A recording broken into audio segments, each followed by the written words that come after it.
안녕하세요. 이베스트 투자증권의 ESG랑 마켓 담당하고 있는 김윤정 연구원입니다. 이번에 오랜만에 좀 ESG 정기 자료 발간해가지고 이제 수요 리포트에서 말씀드리려고 하고요. COP28이라고 하는 회의가 이제 작년 12월에 개최가 됐습니다. COP28이 뭐냐면 이제 그 UN 기후 협약이 1999년에 있었는데 그 이후로 이제 계속 당사국들 간에 회의를 거쳐왔었는데 그게 벌써 28번째 회의인 거죠. 그래서 그 회의에서 항상 이제 당사국들끼리 합의를 하고 이제 기후 목표를 위해서 어떤 행동을 해나가야 되는지에 대해서 세부 조항들을 논하고 이런 자리를 갖는데 이번 COP28에서 좀 시사할 만한 부분들이 향후 ESG 방향성이라든지 뭐 친환경 정책 같은 부분들에 영향을 미칠 만한 요소들이 좀 많았다라고 판단이 돼가지고 정리하는 자료 작성했다고 봐주시면 되겠습니다. 바로 본문으로 들어가면은요. 이제 제목을 탈탄소라는 방안의 코끼리를 꺼내다라는 제목으로 작성을 했습니다.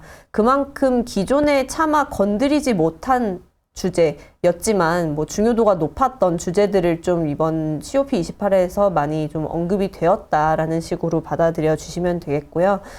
여기 적혀 있듯이 12월 두바이에서 열린 28차 UN 기후변화 협약 당사국 총회에서 이제 합의문을 도출한 내용들을 봤을 때 시사하는 바가 어떤 것들이 있는지를 정리한 자료라고 봐주시면 될 것 같습니다.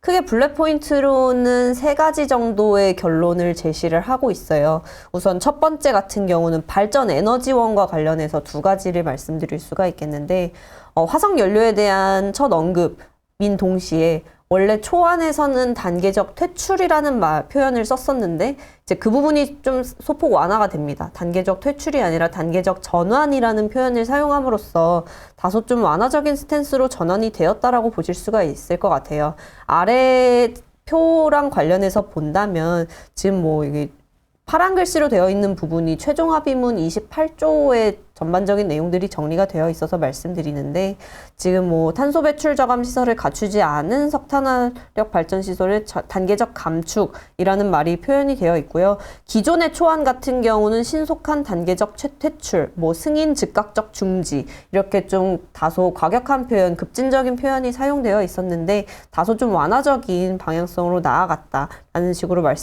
말씀드릴 수가 있을 것 같아요. 또한 D 항목에서도 이제 뭐 단계적이면 공평한 방식으로 화석연료로부터의 전환 이런 부분들이 언급이 되어 있었고 사실 기존에 있었던 단계적 퇴출 이런 문구에서 좀 완화적으로 변화했던 부분들을 확인하실 수가 있겠습니다.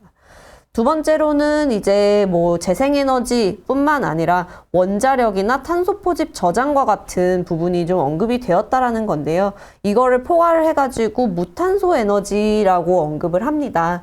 이제 무탄소 에너지라는 거는 기존에 소위 말하는 이제 태양광이나 풍력 이런 부분과 같은 재생에너지 외에도 이제 원전이라든지 청정수소, 뭐 CCUS와 같은 수단들을 의미하는데 국내 정책에 있어서는 이따가도 말씀드리겠지만 이쪽을 중심으로 지금 친환경 정책을 펼쳐나가고자 하고 있기 때문에 이 부분들이 지금 전체 그 국제적인 회의에서 처음으로 명시가 되었다라는 부분이 어떻게 보면은 국내 에너지 정책을 추진하는 데 있어서 좀 더 확신을 가지고 나아갈 수 있는 초석이 마련이 되었다라고 말씀을 드릴 수가 있겠고요.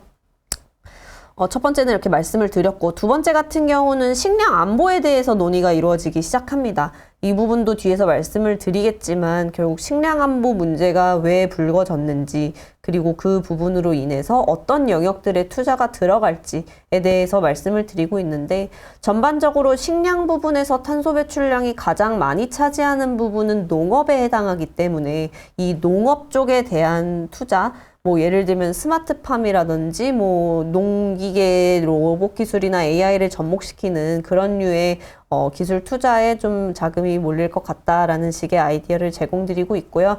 마지막으로 세 번째는 이제 합의에 도달하지 못한 부분입니다.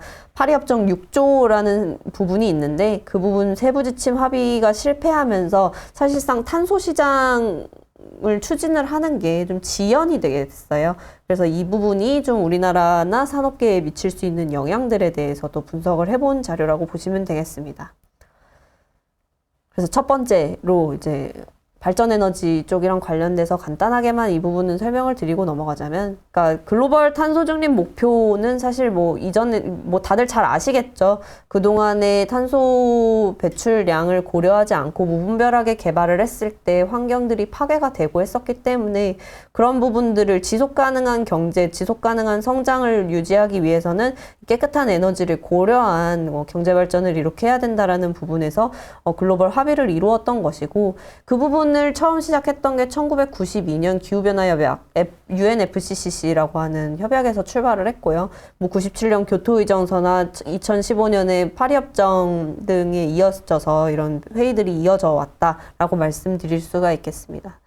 이번 COP28 합의에 언급된 내용은 2030년까지 신재생 에너지 비중 3배 확대랑 그다음에 에너지 효율 개선 비율 2배 확대, 이런 부분들도 포함이 되었다라는 점을 명시를 하고 있고요.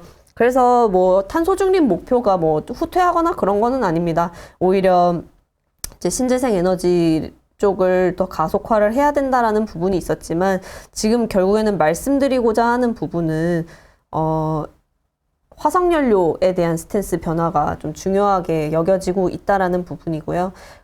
일단 전제로 이 신재생 에너지 부분을 말씀을 드렸던 거는 이따가도 뭐 한 번 더 말씀을 드리겠지만, 이 화석연료에 대해서 스탠스를 완화했다라는 게 탄소 중립 목표를 하지 않겠다라는 선언이 아니다라는 점을 일단 주지를 드리고 넘어가고자 하는 것이고요. 그래서 화석연료 전환이라고 스탠스를 완화한 게 또 의미를 갖는 이유는, 사실 그동안에는 뭐 말씀드렸지만 친환경은 곧 탈탄소다라는 어떤 명제가 좀 불문율과 같았었던 부분이 있었는데, 이 부분에 대해서 사실 뭐 산유국들이나 뭐 ENP 기업들도 뭐라고 하지를 못했었어요. 워낙에 큰 대의이고 뭐 환경이 중요하다라는 거는 모두가 어떻게 의문을 제기할 수 없는 영역이기는 하니까요. 근데 이번 COP28에서 산유국들이 목소리를 내기 시작했던 어떤 배경적인 부분에는 사실 이제 2021년이랑 2022년을 지나면서 극단적인 석탄화력 발전의 가동 중단이 이제 가격 변동성 확대나 뭐 원자재 수급 불균형, 이런 문제를 야기했었던 거에 기초를 하고 있다라는 말씀을 드릴 수가 있겠습니다. 그림 8번을 보시면 이런 부분들을 도식화해서 설명을 드리고 있는데요. 탄소 중립 목표 이행이 결국에는 이제 고탄소 배출 시설, 뭐 예를 들면은 뭐 알루미늄 같은 것들을 예로 들 수가 있겠는데, 알루미늄 시설의 가동 축소 혹은 증설 중단으로 이어지게 되고, 그러면 알루미늄 생산이 줄어들겠죠. 공급이 줄어든다라고 볼 수가 있겠고, 친환경 발전 수요는 근데 한편으론 증가하면서 EV 보급이 확대가 되고요. 아까 알루미늄을 말씀을 드렸는데, 알루미늄 같은 경우는 EV의 차량 경량화 소재로서 또 수요가 높습니다. 그렇다 보니까 수요가 또 높아지게 되는 결과가 벌어지게 되고요. 그러면은 수급 불균형이 나타나게 되겠죠. 수요는 높아지는데 공급은 줄어드니까요. 그렇다 보니까 에너지 전환 비용이 높아지는 문제로 결국 이어지게 되고 에너지 전환에 차질을 빚게 된다라는 딜레마적 현상에 갇히게 됩니다. 이런 부분들을 경험을 시장이 하고서 그렇다 보니까 현실적인 뭐 경제 상황이나 지금 자본시장 논리 같은 것들을 고려를 했을 때 너무 극단적인 화석연료 발전 가동 중단 조치라든지 이런 부분들이 적절하지 않을 수 있겠다라는 목소리를 내기 시작한 것이고요. 사실 이런 부분들은 저희 이전 자료들에서도 말씀드렸었던 부분들이 있습니다. 또 이제 업계와 관련된 코멘트를 먼저 드리자면, 그림 11번을 먼저 보시면 될 것 같은데, 이제 파리협정이 아까 2015년에 있었다고 했죠. 근데 이 이후로 그 오일 메이저들, 석유 시추 기업들의 캐펙스 투자 규모가 추세적으로 이렇게 크게 떨어지는 모습을 기록을 하고 있습니다. 사실 고점은 이미 2013년에 기록을 했었는데요. 이때 대비했을 때 뭐 2021년 기준으로 했을 때 거의 한 45%가량이 하락을 하게 됩니다. 이렇게 캐펙스를 소극적으로 집행을 하다 보니까 생산량 자체도 줄어들 수밖에 없겠죠. 그래서 결과론적으로 보시면은 이제 그림 9번에 좀 시차는 좀 있지만 2017년에 이미 고점을 기록을 하고서 그 이후에는 전반적인 추세가 OECD 원유 재고량이 줄어드는 양상이 지속되기는 합니다. 중간에 한번 이 코로나로 인해서 단기 슈팅이 좀 있기는 했었습니다만은, 그러니까 단기적으로 재고가 늘어나는 상황이 있기는 했었습니다만은 전체적으로는 줄어드는 상황이 유지가 되고 있고요. 그리고 전반적으로 이제 산유국들 제외하고 오펙 국가들 제외한 생산량 자체가 감소할 것으로 전망이 되고 있으면서 이제 추가 시추가 필요한 상황이 되었다라고 말씀을 드릴 수가 있겠습니다. 그렇다 보니까 다시 그림 11번으로 돌아오면은 지금 석유 시추 기업들, 오일 메이저들의 이제 2023년서부터는 그 전망치를 나타내고 있는데, 제가 이 차트를 9월 달에도 한번 그렸었고 1월 달에 이번에 자료 쓰면서도 다시 그리니까 그 9월 달에 조회했던 당시보다 가이던스가 좀 이전치보다 상향되는 모습들이 나타났습니다. 지금 뭐 여기 영역에 해당하는 부분이라고도 말씀을 드릴 수가 있겠는데, 이게 뭐 비중상으로 높아 보이지는 않지만 지금 달러 기준으로는 710억 달러가 되고요. 한화 기준으로는 약 한 96조 달러가 지금 한 요 5년 동안 이제 추가로 집행될 것으로 이제 기업들이 밝히고 있는 상황이다라고 볼 수가 있겠습니다. 그러니까 이제 기업들도 여기서 뭐 투자를 더 줄이거나 할 수가 없겠다라는 식의 인식일 수도 있겠고요. 워낙에 2022년에 원자재 가격 폭등하면서 이 기업들이 지금 현금 보유가 굉장히 풍부한 상황인데 이것들을 전반적으로 투자에 좀 활용을 하겠다라는 의지의 표현 정도로도 해석을 할 수가 있을 것 같습니다. M&A 시장에서도 마찬가지 모습이 나타나고 있어요. 이제 석유 시추 기업, E&P 업종 내에서의 M&A 활동을 보시면은 지금 월별로 체크를 해놔가지고 이제 뚜렷하게 높은 쪽은 요 10월 달에 지표라고 보시면 되겠죠. 이때 빅딜이 좀 많아서 그런데 그 2023년에 진행됐던 주요 오일 메이저 기업 M&A 건을 보시면은 상위에 있는 두 개가 모두 10월 달에 진행된 거를 확인을 하실 수가 있습니다. 이거를 뿐만 아니라 지금 1월에서부터 12월까지 기록을 해보았을 때도 그 2022년 대비했을 때 그 2023년에 거의 한 2배 이상 260%인가가 이제 M&A 거래 규모가 늘어난 모습을 확인하실 수가 있습니다.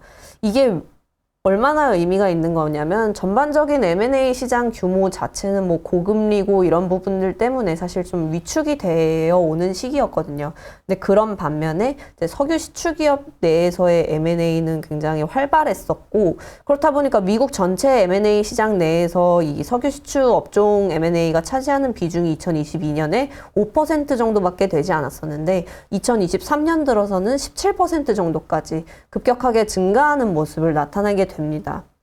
그리고 또 한 가지 주목할 만한 부분은 지금 요 표 4번에 보시면 주요 이제 거래 규모 큰 순으로 해가지고 주요 이제 M&A 딜들을 좀 적어 놓았는데, 지금 요 6번에 해당하는 엑소모빌이 덴버리라고 하는 회사 인수한 거 정도가 그나마 좀 친환경 활동과 관련된 M&A라고 볼 수가 있겠는데요. 덴버리 같은 경우는 이 CCUS 기술을 보유하고 있는 회사입니다. 이 회사를 인수를 한 활동은 그래도 좀 뭐 에너지 전환과 관련된 활동이라고 볼 수가 있겠는데, 이 나머지 기업들 같은 경우는 대부분이 이제 그냥 시추 보유하고 있는 오일 E&P 기업이라고 볼 수가 있습니다. 결국에는 이 지금 오일 메이저들이 인수를 하면서 보다 그 시추 마켓 셰어를 늘리고 뭐 경쟁력 강화를 하기 위한 활동으로서 지금 M&A를 집행을 했다라는 것이고, 그런 부분들이 이미 이제 COP가 진행되기 전에 이루어졌다라는 거는 사실상 좀 석유화 기업들이 시장의 예상보다는 더 이제 석유화학 제품들 혹은 화석 연료를 오랜 기간 사용을 할 것을 좀 짐작하고 경쟁력을 공고히 하기 위한 행동에 나선 것이 아니겠느냐라는 식으로 이해를 할 수가 있을 것 같습니다. 그런 거랑 관련해 가지고 제가 항상 ESG 자료 쓸 때 말씀드리고 있는 부분을 같이 언급을 드리자면, 그림 13번이랑 14번 같이 보시면 될 것 같은데요. 어쨌든 뭐 중간중간에 부침이 있을 수는 있지만 경제가 발전하고 산업 구조가 바뀌어감에 따라서 1차 에너지 소비량, 그러니까 에너지 소비량 자체는 우상향하는 그림으로 나타나게 됩니다. 향후에도 뭐 이 그래프에 뭐 높낮이가 살짝 있을 수는 있겠지만 장기 추세로는 꾸준하게 늘어가는 모양새를 유지할 것으로 예상이 되고요. 다만 이제 요런 그 비중 상에서 화석 연료가 차지하는 비중을 좀 낮추어 가고 이 신재생 에너지가 차지하는 비중을 이게 높여 나가겠다라는 게 이제 친환경 목표에 해당하는 부분인데, 그런 노력에 따라서 이제 2000년대 이후로의 변화를 보시면은 그림 14번에서 보시는 것처럼 석탄 같은 경우는 빠르게 줄어드는 모양새가 나타나고 있어요. 그리고 이제 뭐 신재생 에너지도 올라서고 있는데, 다만 이 기울기를 보자면은 이제 석탄이 줄어드는 양 대비했을 때 신재생 에너지가 올라오는 속도가 그렇게 빠르지는 못한 상황입니다. 그렇다 보니까 이제 석탄의 대체제로서 지금 역할을 하고 있는 게 지금 천연가스라고 볼 수가 있겠고요. 천연가스 빠르게 올라오고 있죠. 그리고 상대적으로 지금 그렇게 비중을 줄이지 못한 부분이 사실 석유입니다. 근데 이번에 COP28로서 조금 더 뚜렷해진 부분은 석유 수요가 당분간은 조금 더 현재 레벨에서 좀 유지가 될 것이다라고 볼 수가 있겠고, 그리고 대체 자원으로서 천연가스나 원전에 대한 투자가 또 이루어질 수 있겠다. 물론 이게 뭐 신재생 에너지가 뭐 아래로 향한다거나 뭐 그렇게 전망하고 있는 건 아닙니다. 이것도 천천히 올라오기는 할 텐데, 또 고금리 환경이고 그랬다 보니까 생각보다 더뎠던 부분들도 영향을 미쳤을 수 있겠고요. 어쨌든 화석연료랑 신재생 에너지의 발전이 좀 계속 좀 병행되어서 가는 구간이 생각보다 길어질 수 있다라는 측의 변화로 이해를 하시면 될 것 같아서, 그렇게 되면은 앞서 말씀드렸던 이제 오일 메이저들이나 이런 기업들에 대한 어떤 재평가의 기회가 좀 될 수도 있겠다라는 말씀을 드리고 있습니다. 두 번째로는 원전인데요. GST 합의 내용 중에 어떻게 보면 우리나라에 가장 유리한 방향으로 전개될 수 있는 부분으로 꼽고 있습니다.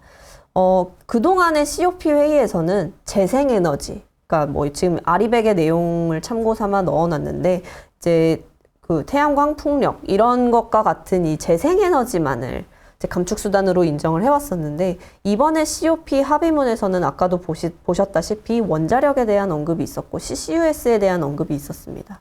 그리고 뭐 저탄소 수소도 마찬가지로 인정을 하는 부분이 있었고요.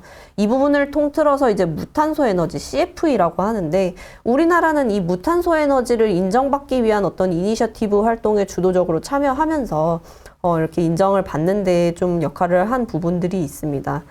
그도 그럴 것이, 다음 페이지로 넘어가면은 이제 국내의 전력 기본 계획 상에서 이제 전력 믹스 변화된 부분 확인을 하실 수가 있는데요. 지금 보시면은 9차 전기본 2020년에 발표된 거랑 그 다음에 10차 전기본 작년 1월에 발표된 거 수치를 비교해 보시면, 지금 이 진한 파란색이 원자력 믹스에 해당하는데, 기존의 25%에서 32.4%까지 늘린 모습을 확인을 하실 수가 있습니다. 오히려 이제 신재생 에너지의 증가폭은 크지 않고요. NDC 수정안 2021년에 발표한 수치보다는 오히려 얘는 이제 신재생 에너지 비중은 떨어지기도 했다라는 부분 말씀드릴 수 있을 것 같습니다. 이 부분은 아무래도 이제 금리 때문에 이제 진행이 생각보다 더뎠던 부분을 반영한 것이라고 볼 수가 있겠고요. 어쨌든 지금 이 원전을 중심으로 전력 믹스 개선을 하고 탄소 중립을 추진하겠다라는 방향성이 워낙에 뚜렷했던 상태이기 때문에, 원전이 이제 국제사회에서 감축 수단으로서 공식적으로 명시가 되었다라는 부분은 이 정책이 국제사회에서 요구하는 바와 이제 크게 틀어지지 않는다라는 점을 확인을 한 계기다라고 볼 수가 있겠고요. 우리나라 왜 원전을 이렇게 추진을 하려고 하냐라는 부분을 봤을 때, 탄소 배출량 감축 효과 그리고 비용적인 부분 두 가지를 들 수가 있겠습니다. 그림 16번과 17번에서 이 부분 말씀드리고 있는데, 16번에서 보시는 거는 에너지원별로 온실가스 배출량 지표입니다. 근데 보시면은 아무래도 화석연료 부분들이 이제 온실가스 배출량 높겠죠. 근데 이제 이 이후로는 재생에너지들이 해당하는데, 중간에 이렇게 원자력이 이렇게 있습니다. 원자력이 거의 이제 재생에너지들이랑 비등할 정도로 온실가스 배출량이 낮은 전원에 속한다라는 부분을 확인할 수 있는 차트이고요. 그리고 17번을 보시면은 이거는 이제 화석연료 에너지들이랑 비교를 해놓았는데 연료비 단가 측면에서도 이거 지난 12월 기준으로 조회를 했을 때 원자력의 단가가 다른 뭐 유류나 탄소 혹은 이제 석탄 천연가스들이랑 비교했을 때 현저히 저렴한 가격으로 발전이 가능한 전원이라는 것을 확인하실 수가 있습니다. 그렇다 보니까 지금 우리나라 뭐 한전 적자 문제라든지 전력 가격 인상을 해야 된다라든지 이런 부분들에 대한 압박이 좀 심한 편인데 그런 차원에서 이제 비용 절감을 위해서라도 상당히 좀 매력적인 옵션이 될 수 있다라는 겁니다. 그동안에 근데 앞서 말씀드렸었던 아리백 쪽으로 다시 넘어온다면 아리백이 인정하는 거는 이제 재생에너지만 인정을 하고 있었었는데 이제 원전이나 연료전지 쪽도 이제 인정받을 수 있는 여건이 마련이 됐다라는 부분을 긍정적으로 평가를 하고 있는 것이고요. 사실 우리나라뿐만 아니라 다른 나라들도 그런 변화가 나타나고 있었습니다. 친환경 정책 방향이 글로벌 스탠다드에도 부합한다. 이 내용은 이미 작년 2월에 EU 그린 텍소노미가 완성이 되면서부터 똑같이 이제 원자력 발전 인정 기준이 마련됐던 것이고요. 사실 원자력 발전을 줄여나가겠다라고 국제사회에서 얘기가 나왔었던 거는 2011년 후쿠시마 사태 이후에 발생했던 부분인데 그 이후에 사실상 이제 문제가 되고 있었던 방사성 폐기물이라든지 그런 안전성 문제에 대한 어떤 솔루션을 가지고 있다면 승인을 해주는 형태의 기준을 마련을 했다라는 부분을 말씀드리고 있고요. 아직 안전 이슈가 좀 남아있는 부분은 맞는데 그 솔루션으로서 이제 소규모로 원자력 발전 시설을 할 수 있는 SMR 같은 것들이 좀 거론되고 있는 상황입니다. 어쨌든 다른 국가들도 지금 좀 친원전 회귀로 나서고 있는 모습들이 나타나고 있어서 심지어 뭐 이제 유럽 내 국가들 같은 경우도 이렇게 친원전으로 회귀하려는 모습들이 나타나고 있다는 점이 참 고무적이다라는 말씀을 드릴 수가 있겠고요.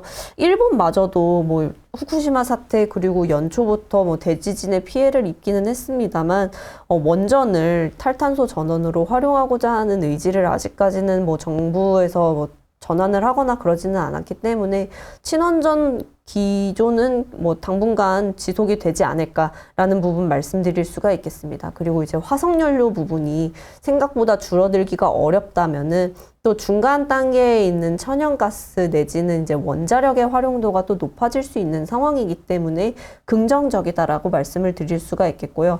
한 가지만 더 말씀을 드리자면은 이번 주 내지는 다음 주 어쨌든 1월 중으로 좀 발표가 될 걸로 예상이 되고 있는 게 11차 전기본입니다. 앞서서 지금 요 차트에서 보여드렸던 게 10차 전기본까지의 전력 믹스가 나왔는데 사실 이 전력 믹스 상에서 이제 상향을 하기는 했지만 이 상향한 전력 믹스를 어떤 식으로 구체적으로 뭐 원전 건설이라든지 뭐 노후화된 원전을 어떻게 하겠다라든지 그런 솔루션이나 계획 같은 것들이 구체적으로 발표된 건 아니었었기 때문에 이번 11차 전기본에는 신규 원전 기수라든지 이런 부분들 그리고 뭐 어디에 어느 정도 용량으로 건설할 건지 이런 부분들이 좀 더 구체적으로 윤곽이 잡힐 걸로 예상이 되고 있어서요. 그 이후로는 이제 유틸리티 업종 관련된 밸류체인들 내에서의 어떤 뭐 아무래도 가이던스가 좀 잡히는 거다 보니까 주가 움직임이 있을 것으로 좀 기대해 볼 수 있을 것 같습니다. 이제 두 번째 주제는 이제 식품 안보 그리고 농식품 기술 관련된 부분입니다. 앞서 말씀드렸듯이 농식품 기술은 사실 온실가스 배출량의 4분의 1 정도를 차지를 할 정도로 지금 보시면은 유엔에서 발표한 자료에 의하면은 이제 식량 생산이라고 하는 활동이 차지하는 게 이제 토지 사용의 40% 정도를 차지를 하고 있고 담수 사용의 70%를 사용을 하고 있고 그리고 또 한 가지 이제 온실가스 배출량의 26% 약 한 4분의 1 정도를 차지를 하고 있다라고 라고 말씀을 드릴 수가 있겠는데요. 이거는 그 각각 비중이 어느 정도 해당하는지를 차지를 하는 거고, 뭐 지금 가축이 차지하고 있는 비중, 그리고 이제 곡물이 차지하고 있는 비중, 그리고 토양 사용 자체도 상당히 좀 높게 나타나는 부분을 확인을 하실 수가 있습니다. 이 부분 좀 더 자세하게 좀 더 이제 가시적으로 보여드리고 있는 부분이 20번 차트인데, 보시면은 지금 글씨가 잘 안 보이니까, 이 토지 사용, 그리고 이제 경작 부분에서 이제 비중이 심지어 높아지고 있고 가장 많은 비중을 차지하고 있는 것으로 확인을 하고 있습니다. 결론적으로 말씀드리자면은 이제 식량 생산이라고 하는 통칭할 수 있는 영역들이 여러 가지가 있는데 그 중에서도 특히 농업 활동에서 탄소 배출량이 상당히 많이 나오고 있다라는 부분이고요. 이 부분이 특별히 언급이 되었었던 부분은 이 차트에서 보여드릴 수 있듯이 기상이변과 전쟁 그리고 보호무역 확산에 의한 부분이라고 말씀을 드릴 수가 있겠습니다. 이제 아래쪽 차트를 조금 먼저 보시면은 2022년 당시가 어떤 일이 있었냐면은 이제 라니냐가 지속이 되고 있었어요. 상당히 좀 장기간 지속이 되고 있었던 상황이고 그렇다 보니까 라니냐 때 피해를 볼 수 있는 곡물은 사실상 좀 그 식량 중에 하나는 곡물에 해당합니다. 그렇다 보니까 곡물 가격이 이렇게 증가하는 모습 확인을 하실 수가 있고요. 이전부터 지금 라니냐 지속되면서부터 계속 이어져 왔었던 현상이었습니다. 그리고 이제 이 2022년에 특히나 이제 이렇게 튀었었던 이유 중에 그리고 이제 가장 많이 튄 부분이 이제 식용유에 해당한다고 볼 수가 있겠는데요. 식용유 같은 경우는 이제 보호무역 조치에 따른 부분이라고 보면 될 것 같습니다. 인도네시아가 그랬던 거고요. 인도네시아에서 파묘라든지 이런 부분들에 대해서 수출 제한을 걸어버리다 보니까 순간적으로 이제 뭐 제거업체나 뭐 이렇게 유탕 처리 제품들을 하는 업체들 같은 경우 구할 수가 없다 보니까 비용이 천정부지로 치솟게 되는 그 상황을 겪은 게 2022년이었다라고 말씀드릴 수 있을 것 같아요. 가격이 오르다 보니까 이제 식품 생산하는 업체들, 그 밸류체인에 있는 기업들, 뭐 일하는 노동자들 모두 피해를 많이 보았었던 것이라고 볼 수가 있겠고 또 엄청 장기적으로 지속됐던 라니냐 문제도 결국 기상 이변에 해당하기 때문에 환경적인 부분도 고려를 하게 되는 상황이었다라고 말씀을 드릴 수가 있을 것 같아요. 그렇다 보니까 이제 문제가 되었었던 건데 이번에 COP28에서 농식품 기후행동 선언이라는 게 좀 이루어지게 되고요. 여기에는 152개의 당사국들이 참여를 하게 됩니다. 그리고 어떤 내용들을 합의를 했는가라고 보시면은 25억 달러의 자금 동원, 그리고 기술 협력, 뭐 재생농업 전환 이런 부분들에 기여를 하겠다라는 부분에 합의를 했습니다. 그렇다 보니까 어쨌든 간에 자금이 모이고 기술 투자가 들어가고 이런 부분들이 진행이 될 걸로 예상이 되고 있는데 그러면은 어느 부분으로 투자가 이루어질 것이냐를 살펴보면은 이제 지금 에그펀더라고 하는 데들이 이제 에그테크라 그래가지고 세부 영역별로 농식품 분야들의 투자가 어떤 식으로 되고 있는지를 정리를 하고 있는 단체라고 보시면 되겠는데 대체로 지금 이 위쪽 지금 초록 색깔로 표시된 부분들이 업스트림 그리고 이 연한 색깔, 연두 색깔로 표시되어 있는 부분들이 다운스트림 영역에 해당한다고 보면 되겠는데요. 이제 10년간 2013년서부터 2022년까지의 누적 금액으로 보면은 이 다운스트림으로 투자가 더 많이 이루어지기는 했습니다. 뭐 온라인 유통업이라든지 그런 부분들이 주를 이루기는 했습니다만 지금 COP28에서 주목하는 영역, 뭐 탄소 배출량이나 아니면 안정적인 식품의 공급 이런 부분들이 차지하는 부분은 결국 이 생산단에 영향을 미치는 업스트림 단에 해당하기 때문에 이쪽 영역으로 투자가 몰릴 가능성이 높지 않겠는가라는 부분을 말씀을 드리고 있고요. 마찬가지로 에그펀더에서 발표하고 있는 이 수치들 이제 연도별로 추이가 어떤지를 기록한 모습을 보시면은 뭐 다들 아시겠지만 2021년이 이런 벤처 투자 같은 것들이 항상 그 화랑을 화랑기를 지나서 이제 2022년서부터는 이제 좀 부진에 빠지는 모습을 보였었는데, 그렇다 보니까 대부분의 이제 좀 투자를 많이 받았던 업종들이 이제 하락세를 면치 못하게 됩니다. 근데 그런 와중에서도 2021년, 2022년까지 갔을 때도 계속 상승 곡선을 유지하고 있는 몇 가지 섹터들이 있는데, 비중이 많이 높은 친구들은 아니었지만 보시면은 이제 그 노블 파밍 시스템이라 그래서 신농법에 해당하는 영역이 해당한다고 볼 수가 있겠고, 그리고 이제 뭐 하나 에그 바이오테크놀로지라고 하는 어떤 그린 바이오에 해당하는 영역들이 해당한다고 볼 수가 있겠고, 그리고 그 뒤를 잇는 것들이 이제 팜 매니지먼트 소프트웨어나 이제 로보틱스와 같은 스마트팜 영역에 해당한다라고 볼 수가 있을 것 같습니다. 그렇다 보니까 이제 해당 영역들로의, 그러니까 업스트림 단으로의 투자가 기대를 해볼 수 있는 부분이고, 결국 이런 부분들이 농업 생산량이라든지 탄소 배출량 감축 이런 부분들에 영향을 미치는 세 가지 분야로서 좀 중요하게 여겨지는 것이 아니겠는가라는 말씀을 드리고 있습니다. 그래서 그린바이오, 스마트팜, 탄소 중립 이렇게 세 가지 목표를 이제 주된 목표로 삼는다라고 말씀을 드릴 수가 있겠는데, 사실 뭐 이쪽도 연구 결과가 필요한 거고요. 이쪽도 지금 개발 중인 단계에 있는 거고, 지금 실제로 적용이 되기 시작하고 상용화가 된 부분이 스마트팜 정도가 유일하기 때문에 스마트팜을 좀 더 중심적으로 접근을 하시는 게 나을 것 같다라는 생각을 하고 있습니다.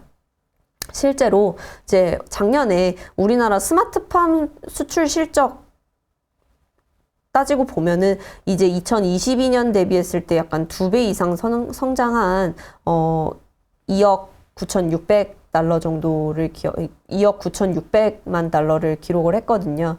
이런 부분들의 수요를 또 주도를 했던 부분은 또 중동, 아무래도 거기 사막 비중이 높다 보니까 실내 경작할 수 있는 시설에 대한 수요가 높았는데, 그때 우리나라 기업들이 좀 수출을 많이 하게 되면서 성장을 주도를 했다라고 말씀을 드릴 수가 있겠습니다. 이런 부분들을 더 이어가기 위해서라도 중동이랑 파트너십을 공고히 해야 한다, 이런 부분들을 이제 농림축산식품부 쪽에서 말씀을 해주고 있는 거고요.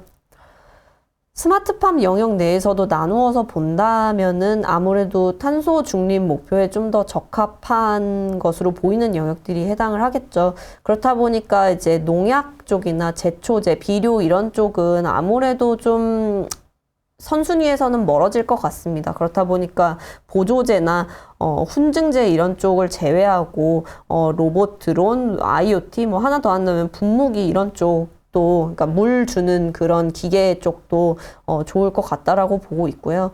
전반적으로 이 스마트팜 영역에 해당하는 섹터의 주가 수익률이 이제 그 벤치마크로서 이제 이 아키랑 비교를 하자면 모두 상회하거나 뭐 이제 하락하는 시기에도 덜 빠지는 모습을 보였다라는 모습을 확인하실 수가 있어요.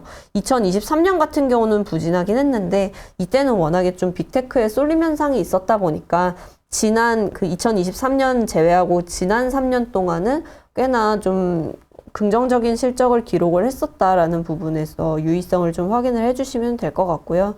좀 더 최근의 이야기를 한 가지 더 하자면, 지난주에 진행이 되었었죠. 이제 1월 9일부터 12일까지 진행되었었던 CES 2024에서도 마찬가지로 농기계 제품들인데 AI 로봇 솔루션 접목됐었던 그런 부분들이 확인이 되고 있습니다. 이제 CES 24 뭐 연례 큰 IT 산업의 그 행사인데요.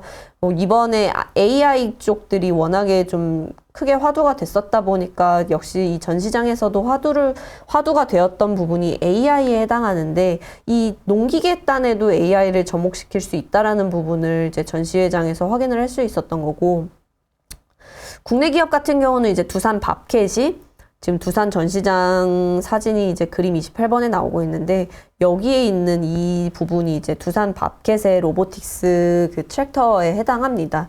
두산 밥캣이 지금 AI 기술 기반으로 이제 무인 운행이 가능한 트랙터 제품을 이제 전시를 했는데요. 또 전기로 구동되는 방식이어서 그 화석연료가 방출되지 않는, 배기가스가 방출되지 않는 제품을 시연했다라는 점에서 좀 의미가 있었다라고 말씀드릴 수가 있겠고, 사실 두산 밥캣보다 선행적으로 이쪽 영역에서 이제 선도적인 입장을 가지고 있는 게 미국의 존 디어입니다.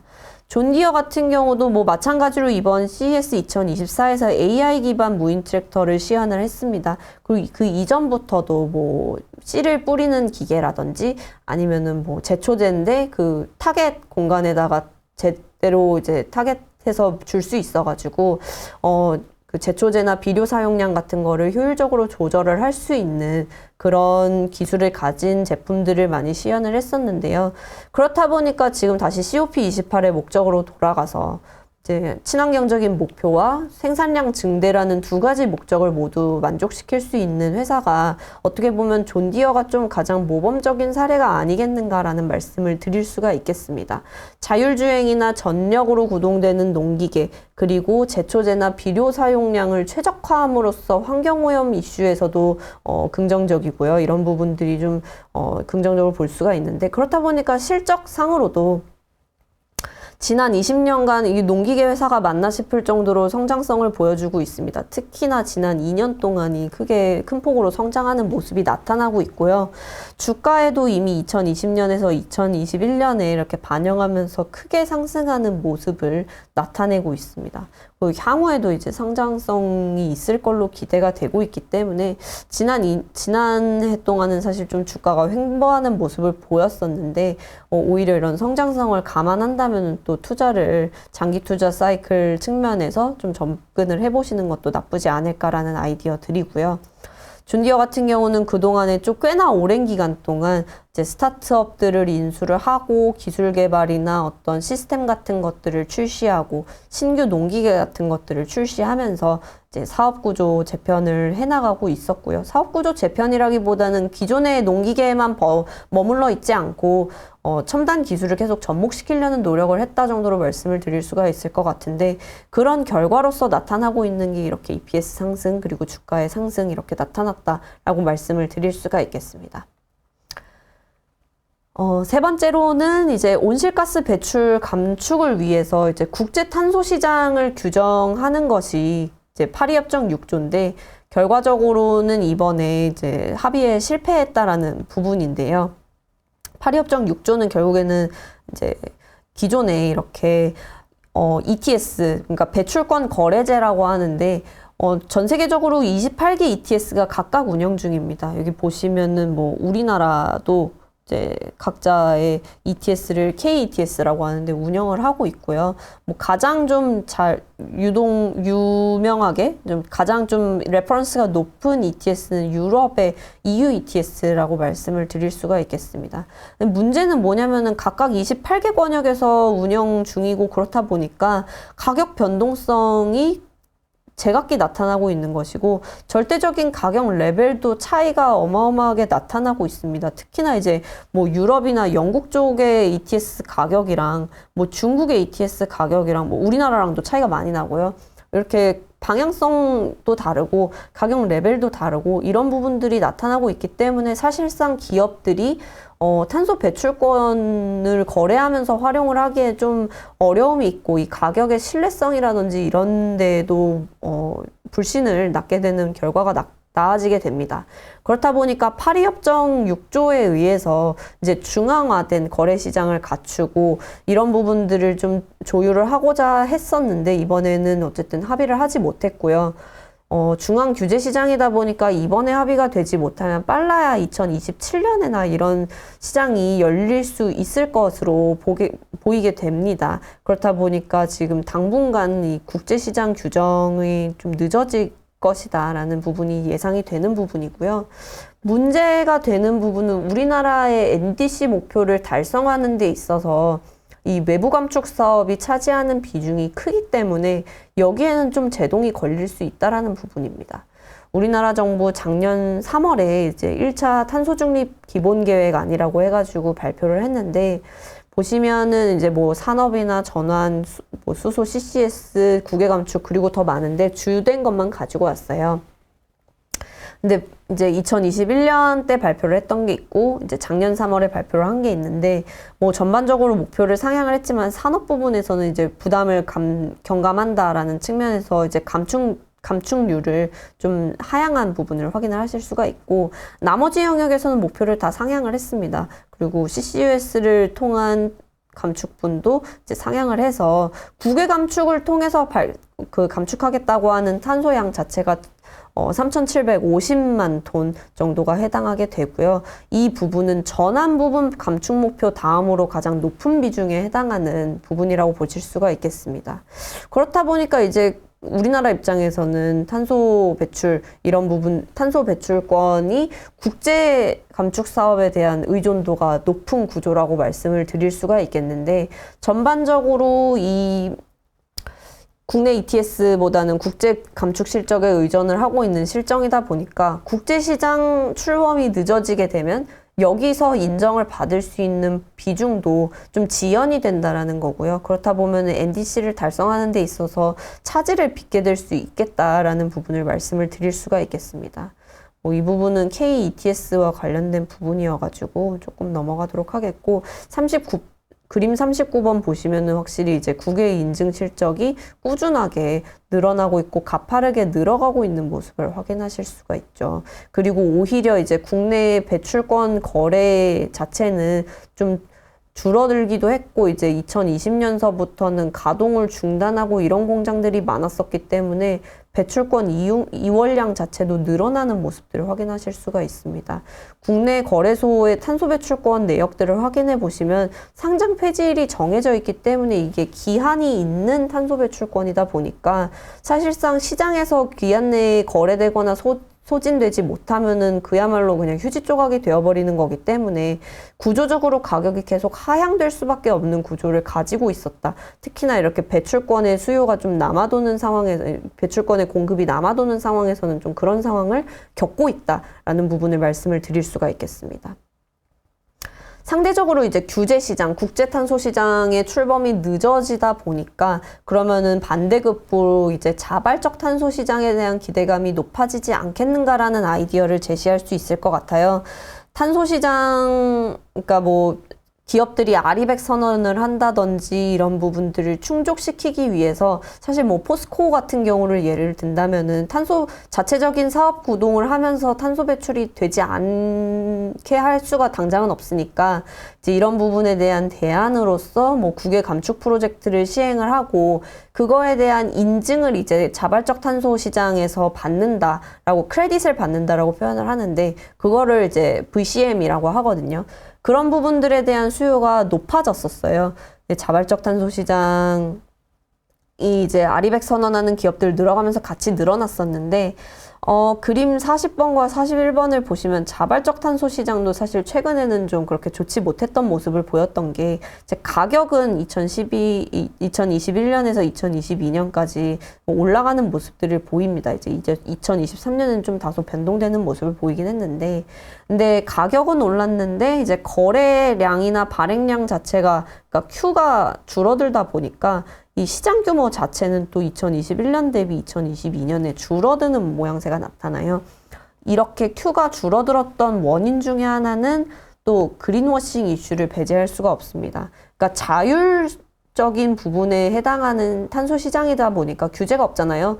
그렇다 보니까 이제 무분별하게 그냥 남용이 되었었던, 그렇다 보니까 이 자발적 탄소 배출 크레딧을 인정을 받기가 또 어려워질 수 있다라는 우려가 나왔기 때문에 또 수요가 줄어들었었던 부분이 있는데 어쨌든 규제 시장이 늦어지다 보니까 이쪽에 대한 수요를 늘리고 효율성이나 신뢰성도 가지고 가려면 이쪽 VCM에 대한 등급 기준이라든지 뭐 규제라고도 할 수 있죠. 좀 자발적인 규제 수단을 좀 만들어 가고 있는 사정입니다. 그렇다 보니까 지금 뭐 이렇게 관련해서 이니셔티브들도 발생을 하고 있고요.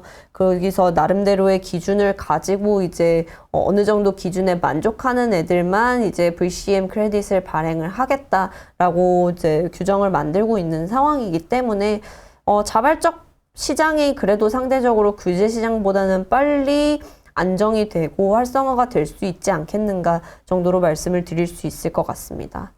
뭐 국내 기업 중에서는 이제 관련해가지고 작년 11월에 탄소 배출권 사업자로서는 이제 국내 첫 상장 케이스죠. 코스닥 시장에 신규 상장한 에코아이라는 기업이 있는데, 이 기업 같은 경우는 지금 뭐 매출 구성 표를 보시면 IKOC, 즉 해외 감축 실적을 중심으로 이제 매출 구성이 돼 있어요. 매출 비중으로 따지면 약 한 52%가 됩니다.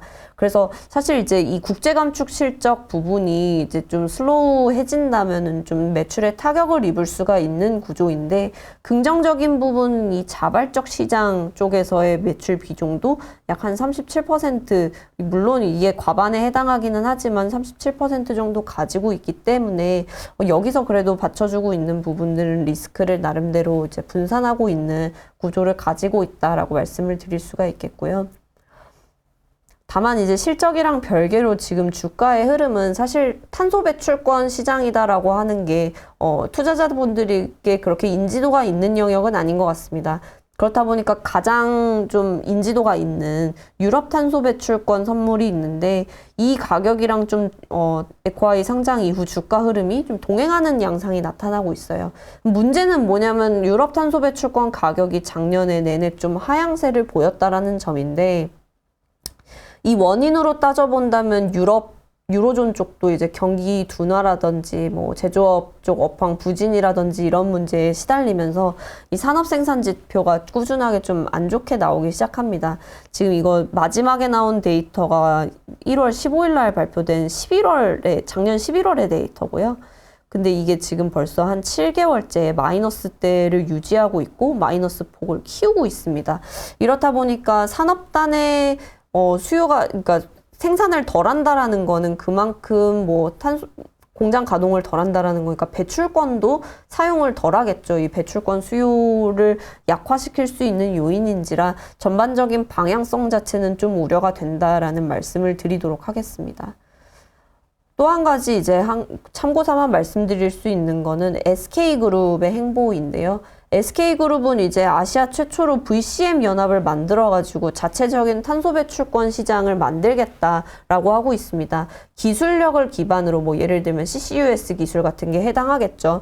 거기에서 이제 발생하고 인증받을 수 있는 그 EPC 배출권을 발행을 하면은 이제 거래를 할 수 있는 시스템을 구축을 하겠다라는 계획을 밝히고, 이제 국내외 11개 기관과 기업들이 참여한 협약식을 COP28에서 진행을 했는데요. 어쨌든 연내에 이렇게 EPC 발행도 하고 뭐 이렇게 거래를 할 수 있는 기업들도 모집을 해서 올해 연말에 이제 COP29 진행이 될 때 정식으로 발족을 하겠다라는 계획을 밝혔습니다. 그래서 국내 기업단에도 이렇게 자발적 탄소 시장에 대응을 하는 사례가 발생을 했다라는 부분들이 의미가 있겠고, 또 마지막으로 좀 정리를 하자면 결국에는 국내 입장에서는 지금 뭐 스마트팜 수출도 그랬고, 지금 이렇게 VCM이나 또 이제 국제 시장이 열리지 않다 보면은 결국에는 이제 기관이나 뭐 이제 국가들끼리의 양자나 다자 합의를 통해서 프로젝트를 진행하고 이렇게 수주를 따야 하는 그런 상황에 놓이게 되는데, 그런 상황에서는 이제 국가의 외교력이 어느 때보다 중요해지는 상황이다라고 볼 수가 있겠습니다. 특히나 이제 스마트팜도 그렇고 중동 쪽에서의 수요가 또 이제 산유국들 중심의 산업 구조를 가지고 있는 권역이 또 중동이다 보니까 이런 감축 사업이나 감축 프로젝트를 진행하기에 적합한 쪽들이 또 이쪽 국가들이에요. 중동 국가들이기 때문에 우리나라랑 중동 국가 간의 좀 국제 관계에 좀 우리나라에서도 신경을 쓰는 상황들이 많이 발생을 하지 않겠는가라는 전망을 좀 드릴 수 있을 것 같습니다. 뒤에는 이제 그 보도 자료들인데 이 부분은 굳이 이번에 설명을 드리기에는 좀 적합하지 않을 것 같고요. 그래서 지금까지 말씀드린 내용으로 오늘 수요 리포트 마무리하면 될 것 같습니다. 또 좋은 자료로 인사드릴 수 있도록 하겠습니다. 감사합니다.